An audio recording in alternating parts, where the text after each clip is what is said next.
Hi friends, welcome back to my channel.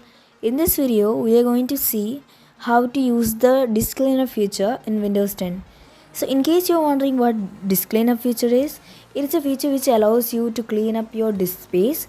So to use this, first open your file explorer, and after you did that, right click on the driver which you want to free the space in.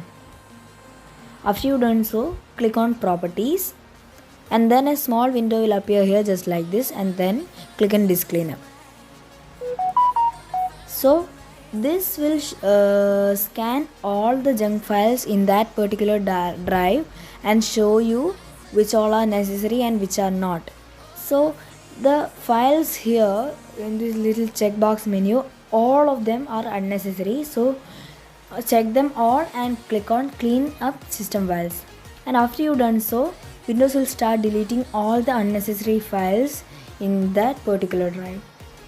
So this was method 1, and if you like this, click on the like button and don't forget to subscribe.